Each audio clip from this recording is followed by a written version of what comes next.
Bienvenidos a este curso de Introducción al Conocimiento de la Doctrina Espírita.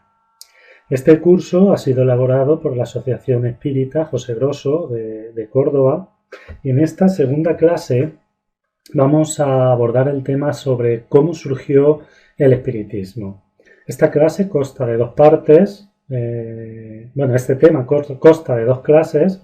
En esta clase haremos más hincapié en los fenómenos que dieron lugar al surgimiento del espiritismo y sobre todo a su expansión y a las primeras investigaciones que se realizaron.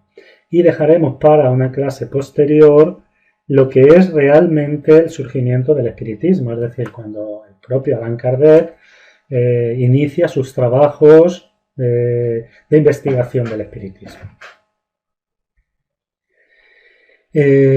Vamos a empezar hablando de los fenómenos de Heytesbury. Todos sabemos que los fenómenos mediúmnicos forman parte de la naturaleza, son fenómenos naturales. Al ser fenómenos naturales han existido siempre, pero en toda ciencia hay un momento en el que el ser humano se pregunta el por qué sucede algo. Ese momento es un momento importante en el desarrollo del hombre, en el desarrollo tanto intelectual como moral como espiritual del hombre, ya que hace que del desconocimiento se pase al conocimiento, es decir, de la oscuridad se pase a la luz.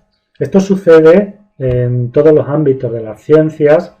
Quizás uno de los hechos más nombrados es la famosa caída de la manzana que Newton observó. Hasta la época de Newton, ¿cuántas manzanas no hubieran caído de los árboles y hubieran sido observadas por el ser humano? Pero llega un momento en el que una persona o alguien se pregunta ¿por qué sucede esto? ¿Qué causas han producido que esto pase?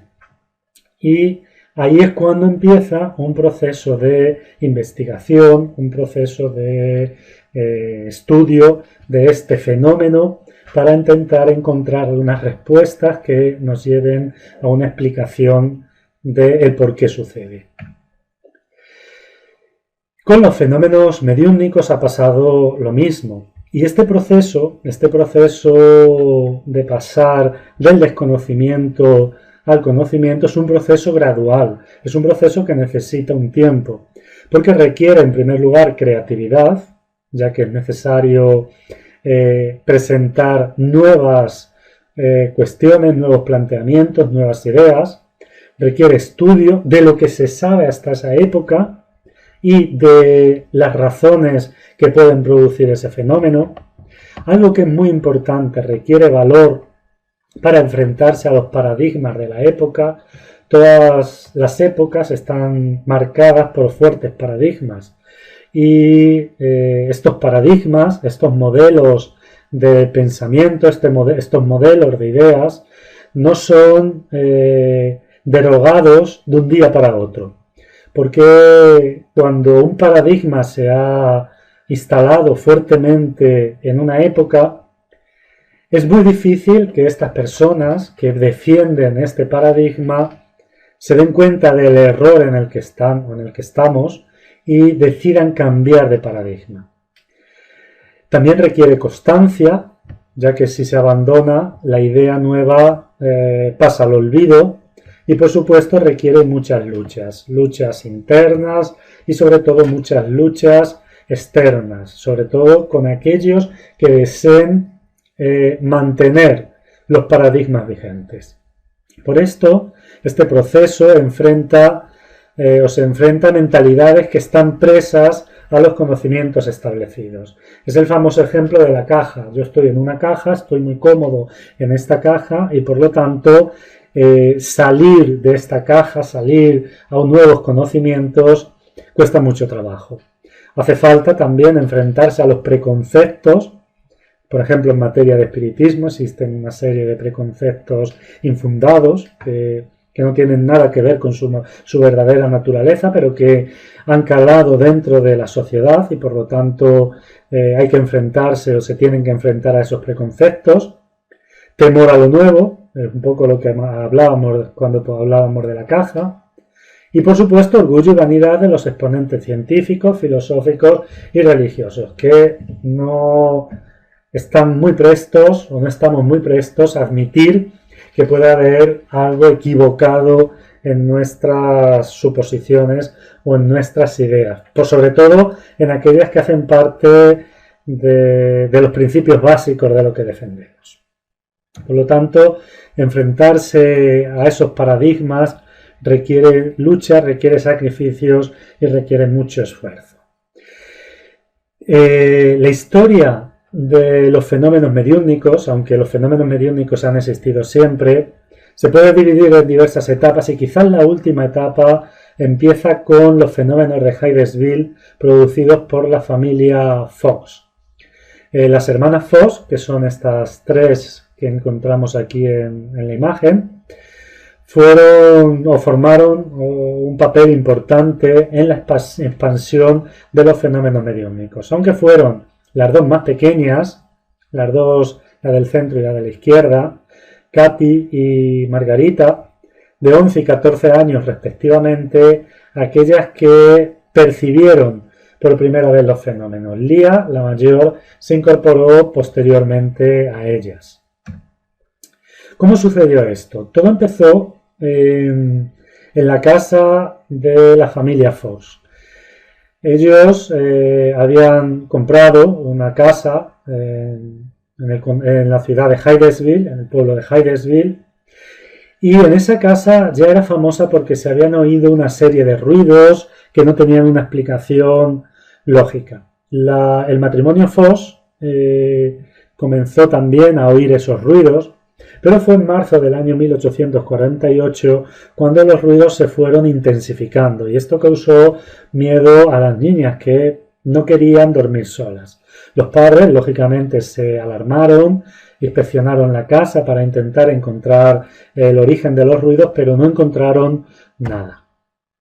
Fue la noche del 31 de marzo del año 1848 cuando Katy, con solo 11 años, le dijo a aquello que estaba produciendo los ruidos: ¿podría repetir el número de golpes que doy con la mano? Y con la mano dio un número determinado de golpes. El resultado fue positivo, es decir, el mismo número de golpes que la niña produjo con la mano se produjo posteriormente en la casa. Entonces los padres se alarmaron mucho y repitieron el experimento.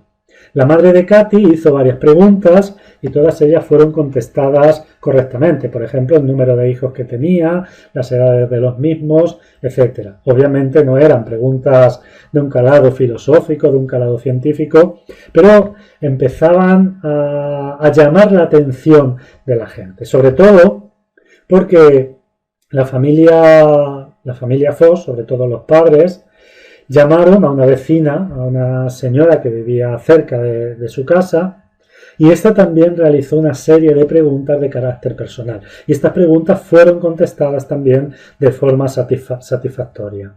Esto hizo que muchos lugareños vinieran a la casa de los Fox e investigaran el fenómeno. He creado en este momento el primer comité de investigación de los fenómenos mediúnicos. Estos fenómenos llamaron la atención de curiosos y se expanden por todo Estados Unidos. De esta forma es como surgieron las famosas mesas giratorias, que durante una época fueron bastante famosas y fueron bastante asiduas en las convenciones sociales, en las reuniones sociales. Vamos a continuar. Estos fenómenos que se fueron extendiendo permitían una comunicación de una inteligencia que producía estos fenómenos con las personas que asistían a las reuniones. Y fue a este señor, Isaac Potts, quien creó un método de comunicación al que llamó tictología. Este método consistía en asignar a cada letra del abecedario un número determinado de golpes. Por lo tanto, De esta forma se podían mantener comunicaciones más o menos inteligentes, aunque lógicamente el medio de comunicación no era rápido. Gracias a este método se supo, por ejemplo, que la causa que producían estos fenómenos eran los espíritus y que los espíritus eran las personas cuando habían muerto, cuando habían abandonado su cuerpo. Ellos presentaban una identidad, una personalidad propia y en diversas ocasiones se podía confirmar que esa identidad correspondía con la que se conocía habían tenido en vida. Se supo, por ejemplo, que en la casa, el espíritu que se manifestaba en la casa de los Foss era un buhonero, un vendedor ambulante, que había sido asesinado y enterrado en el sótano. Hubo una serie de excavaciones en el sótano en las que no se encontró nada, principalmente porque se encontró una veta de agua, pero unos años después se retomaron las excavaciones y efectivamente se encontró un esqueleto humano que podía muy bien pertenecer a este hombre. Como decíamos, el fenómeno había llamado la atención, se extendió por todos los Estados Unidos. Es de decir que lo importante del fenómeno de Hydesville no fue el mensaje, ya que prácticamente no había mensaje, sino el hecho de despertar la curiosidad y la atención al respecto de los fenómenos. Entonces, con el precedente creado allí en Estados Unidos, en Hydesville, estos fenómenos que se extendieron por todo el mundo empezaron a llamar la atención de personalidades conocidas, de hombres de ciencia, que de una forma honesta se decidieron a investigar estos fenómenos. Entre los muchos que lo hicieron, obteniendo resultados positivos, cabe destacar, por ejemplo, a Sir William Crookes, Arthur Conan Doyle, Alfred Russel Wallace, el juez Edmonds, Camille Flammarion y otros muchos que confirmaron la realidad de estos fenómenos. Podríamos hablar de muchísimas investigaciones realizadas y de muchísimas personalidades que han realizado investigaciones interesantes y positivas en relación a la mediumnidad. Nos vamos a quedar solo con una, no es porque haya sido la más interesante o la más importante, es uno de los muchos testimonios que se dieron. Cabe a Sir William Crookes, era considerado en su época una de las mentes más brillantes, un científico cabal, y él investigó el espiritismo para demostrar el engaño que en él se encerraba. Él no era espiritista, él no estaba interesado en la verdad del espiritismo, pero sí estaba interesado en el descubrimiento de la verdad, viniera de donde viniera. Entonces, investigó el espiritismo para demostrar si había algún tipo de engaño. Cuando William Crookes decidió investigar los fenómenos mediúmnicos, los materialistas consideraron que el espiritismo tenía los días contados. Porque, bueno, si una mente tan brillante como la de William Crookes iba a estudiar estos fenómenos, era obvio que iba a demostrar la mentira que ellos se encerraban.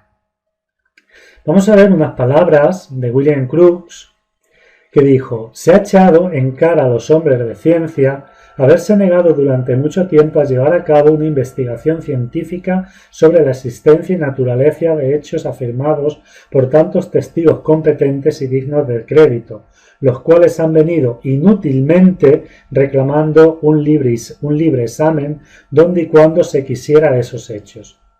Por lo que a mí se refiere, concedo demasiado valor a la investigación de la verdad y al descubrimiento de cualquier hecho nuevo de la naturaleza para negarme a esa investigación bajo pretexto de que choca contra el parecer general.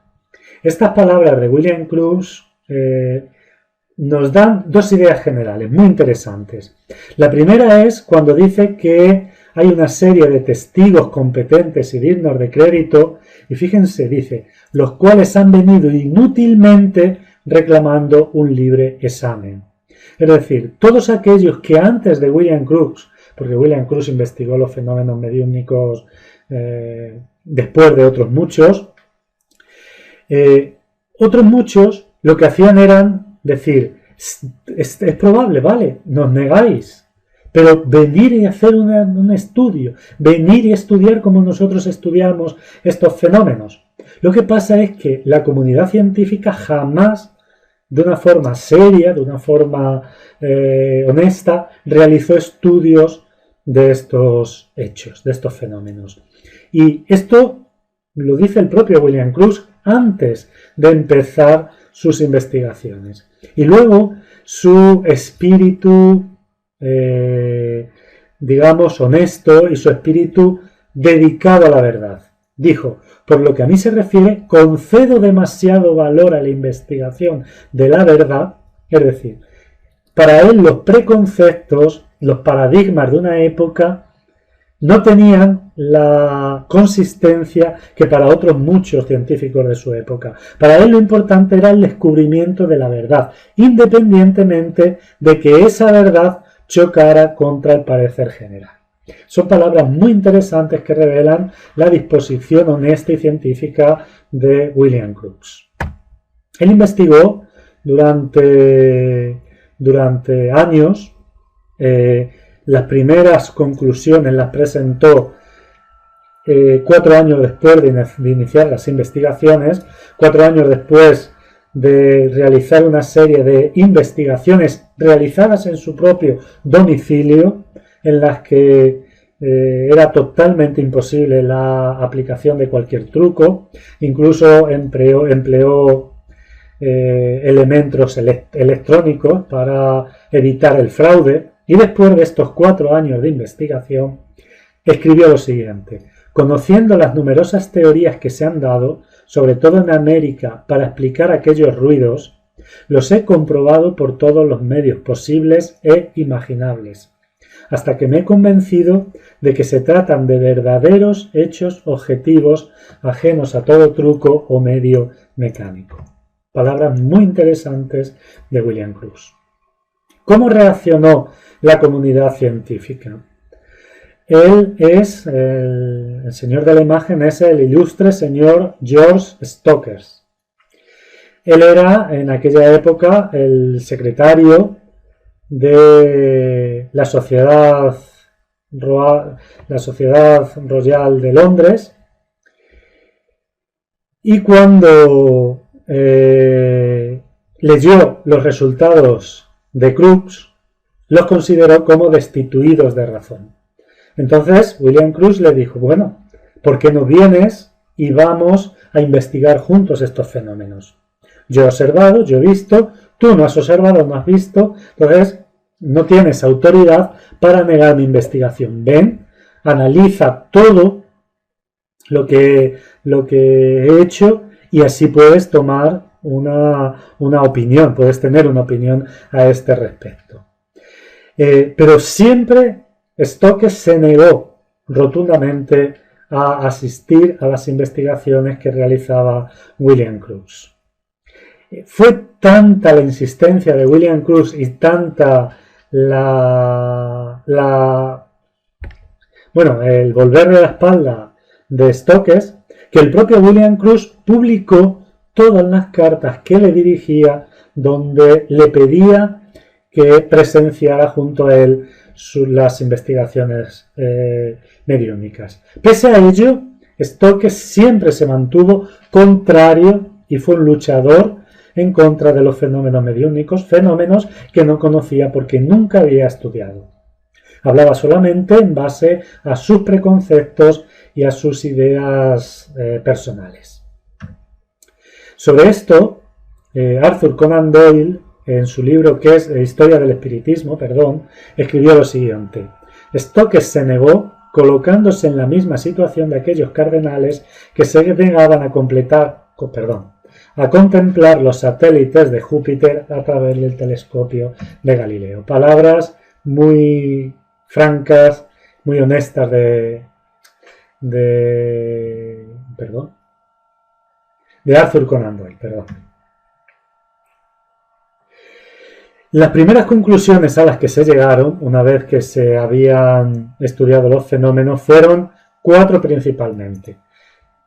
Una era que una causa material conocida las producía: el viento, crujido de madera, etc. Pero lógicamente esto se descartó muy pronto. Una vez que se descartó, porque no había forma de saber qué causa material producía estos fenómenos, se apeló al fraude. La idea de que todo era un fraude, todo era un truco, todo era un engaño. Pero muchos investigadores, como es el caso de William Crookes, descubrieron que no había ningún tipo de fraude y por lo tanto debía haber otra causa. Por lo tanto se pensó que podía ser una causa material desconocida. Alguna energía eléctrica o alguna energía magnética que el ser humano desconocía hasta ese momento y que producía estos fenómenos. Pero esta explicación tenía un problema, y es que estos fenómenos revelaban inteligencia. Y por lo tanto, si el fenómeno era inteligente, la causa que lo producía debía también ser inteligente. Y se llegó a pensar que podía ser la inteligencia de los asistentes que en determinados momentos se manifestaba de una forma desconocida en los objetos inanimados. Pero las revelaciones, los comunicados desmentían también esa idea, por lo que se llegó a una causa espiritual, es decir, se llegó a pensar que eran los espíritus quienes realizaban estos fenómenos. Estos primeros fenómenos y estas primeras investigaciones, como en todo fenómeno y en toda investigación humana, ha tenido una serie de errores. Generalmente, cualquier inicio en una ciencia tiene sus dificultades. Simplemente basta recordar los perjuicios que tuvo la investigación de la radioactividad en los propios investigadores y los errores que se cometieron y los resultados nefastos que tuvieron para la salud de los investigadores. Entonces, en toda ciencia se empiezan a emplear procesos de investigación que posteriormente se ven inadecuados o superados. En materia mediúnica también ha sucedido lo mismo. Hay que tener en cuenta que los fenómenos son producidos por espíritus, es decir, por seres inteligentes. Por lo tanto, dichos fenómenos no están sujetos a la voluntad del médium ni a la voluntad de los investigadores. Los fenómenos se producen si los espíritus quieren que se produzcan. Si ellos no quieren, por más que sean redoblados los esfuerzos de los médiums o de los investigadores, ellos no aparecerán. Pero además, no basta con que quieran los espíritus, es necesario que el ambiente también sea propicio para la investigación. Es decir, debe haber una serie de condiciones que han de darse para que los resultados sean positivos. Primero, que el espíritu quiera y pueda. En segundo lugar, que el ambiente, la psicosfera creada sea propicia. Y en tercer lugar, que las condiciones del medium también permitan la manifestación en ese momento. Por lo tanto, hay una serie de condiciones que hay que tener en cuenta. Si estas condiciones no son tenidas en cuenta o no son observadas, lógicamente los resultados nunca van a ser positivos. Y esto pasa no solo en los fenómenos mediúmnicos, sino también en muchos fenómenos. Uno de los errores gravísimos que se cometió en las primeras investigaciones fue profesionalizar la mediunidad. Aquellas personas que tenían la facultad mediúnica empezaron a cobrar por las sesiones. Lo que pasa es que cuando se cobra, hay alguien que paga, y el que paga, si ha pagado, exige resultados. En materia de mediunidad, si el espíritu no viene, si el espíritu no quiere comunicarse, no existen resultados. Y por lo tanto los fenómenos no se producen. Pero claro, si tú has pagado, tú quieres que se produzca el fenómeno. Si no hay resultados, te sientes estafado. Lo que sucedió con esto es que muchos medios deshonestos, cuando los espíritus no venían, simulaban los fenómenos. Y muchos fueron pillados en fraude. Y esto perjudicó mucho a la investigación mediúmnica. De todas formas, hay muchos testimonios que confirman la realidad de los fenómenos. Pero también es verdad que otros medios, que fueron medios reales durante una época, cuando los espíritus no venían, producían trucos, producían los fenómenos a través de algún tipo de trucaje, y cuando eran pillados en fraude se pensaba lógicamente que siempre habían cometido estos fraudes. Esto retrasó muchísimo la investigación y la difusión en materia de mediunidad. Otro de los errores fueron las malas condiciones en las que se hicieron las investigaciones. Con el espiritismo se supo que para que los fenómenos se produzcan de forma correcta es necesario una serie de condiciones. Por ejemplo, es necesario la concentración, el recogimiento, un ambiente de serenidad y tranquilidad, una preparación moral, una preparación intelectual en materia de mediunidad, etcétera, etcétera, etcétera. Pero esto no se sabía al principio y los medios eran sometidos a controles a veces inhumanos. Hubo medios a los que se les ató tan fuerte a las sillas en las que estaban sentados para evitar algún tipo de fraude, que cuando terminaban las sesiones tenían las muñecas sangrando. Otros se les ponía una camisa de fuerza y se les amarraba para que no pudieran moverse, etc. Con esto queremos decir que en estas investigaciones no se creaba un ambiente propicio para el éxito. El medium sufría, además, generalmente una desconfianza general. Y todos sabemos lo importante que es el ambiente que entre todos creamos para el éxito de las investigaciones. Entonces, cuando hay muchas personas que están desconfiando, no la desconfianza que surge por la falta de observación, por la necesidad de querer comprobar algo, sino la desconfianza prejuiciosa. Esta desconfianza sí genera, lógicamente, un entorpecimiento de las actividades mediúnicas. En otras ocasiones se interrumpía la sesión a medias, alguien se levantaba, cacheaba al medium, el medium estaba en trance, el medium estaba concentrado, perdía la concentración, posiblemente se interrumpiera el trance, por lo que los fenómenos mediúnicos eran interrumpidos y no se podían producir de forma correcta. Todo esto, lógicamente, dificultó mucho la obtención de buenos resultados. De todas formas, sí que hubo resultados positivos y muchos de ellos fueron lo suficientemente concluyentes como para convencer a hombres ilustres que se dedicaron a la investigación seria e imparcial de todos estos fenómenos mediúnicos.